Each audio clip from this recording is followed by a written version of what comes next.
Welcome to this Sensational Support podcast. I am your host, Fiona Jones, and this is a brand new podcast. Sensational Support podcast has been growing in my mind for the past probably 4 to 5 years.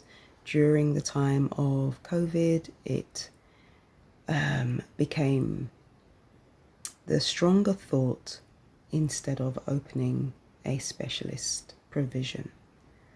And it just became a much more viable intention. So here we are. About a year ago, I set up all of the correct social medias, and I had people sign up for those social medias and join me. And this is the first thing that I am able to post since that time.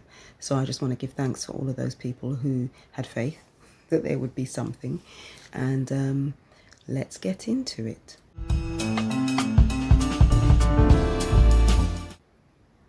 So first of all, I'm going to give you an outline on the world of SEND, or special educational needs.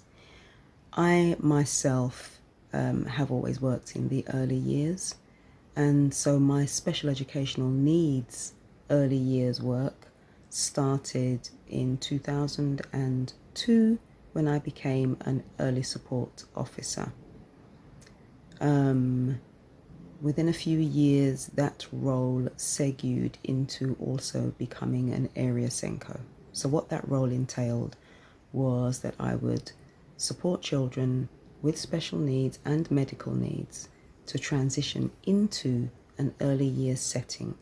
May that be a nursery class of a school, or whether it was a playgroup or a daycare nursery of some kind. I'm based in London, so we were quite privileged to have quite a lot of services close to us that we were integrated with in practice. Started off as an early support officer and then became an area SENCO naturally, because in order to support the children and the individual understanding of their needs with the setting, we also very naturally became the supporters of their SEN paperwork and their SEN understanding in terms of what they needed to do to gain more support for those children, what they needed to do to support those children to transition onto another setting, probably school, and what they needed to do to liaise with other services.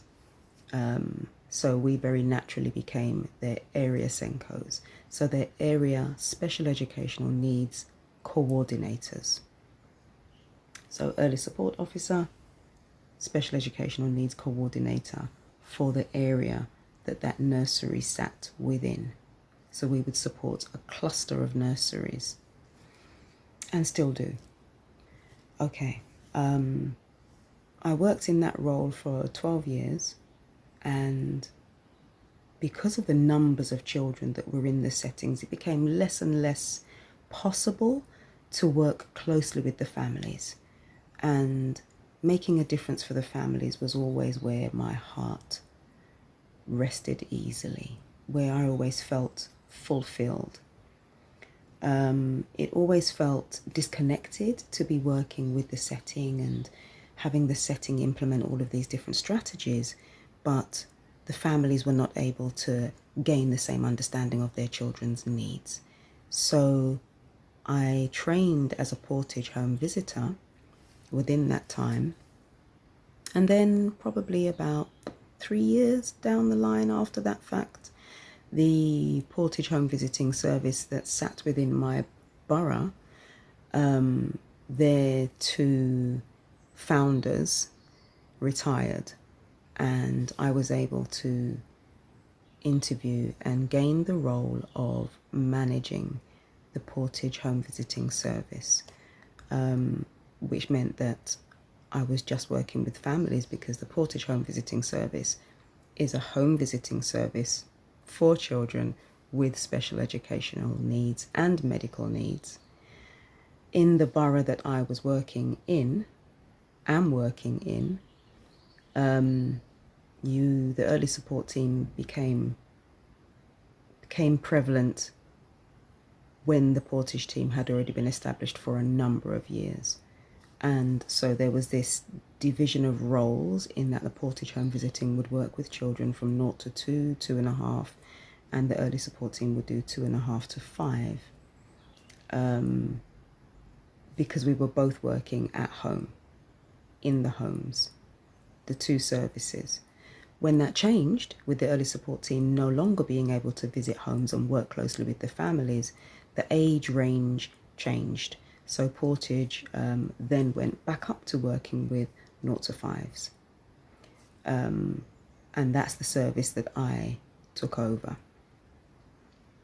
And I am currently working in that service, but I'm also currently co-managing the early support team. So I'm now managing the two services. So I have the best of both worlds, right? I'm able to still support the families, go into the homes. I'm also able to deliver training that will be supporting children in the settings. And I'm also managing a team of people who are supporting those settings. So it's a nice little joined up piece of work for myself. It means that I'm able to close all of the gaps. So let me mention all of the other services that both the Portage Home Visiting and the Early Support Team work with in order to enhance the support for the children and the families. So we work very, very closely with speech and language therapy, because they also home visit, work with children and the families, parents, and then they also support the settings to do the same kind of support level for the children. Yeah, we work very closely with the Health Children's Development Centre in the borough. So we work very closely with the paediatricians who are based there. We work with the occupational therapists who are based there, who support children's physical development and their self-help skills. We work with the physiotherapists who work very much with the implementation of physical skills, like the gross physical skills for children.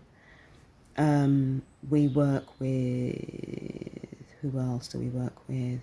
We work with health visitors who are based in that medical centre, but also based in the children's centres in and around the borough. Most specifically the specialist health visitor, in terms of supporting SEN practice and ethos and understanding amongst the health visiting service. That is very much a universal service around health. And yeah, we work with the key working team who bring all of the services together. And we work as key workers to support that key working team. So we also bring services together around the family. So the intention is to very much ensure that the family is seen as the nucleus, the child is the nucleus, and everything else that goes around that child and family is to support them. It's to bring them to a greater understanding. It's to bring them to a very strong educational career. It's to support both the families and the settings to have expectations and aspirations for the children that they are supporting, loving, caring for in life, yeah? So that there isn't this feeling that they have special needs, there's nowhere up from here, because that's not the case.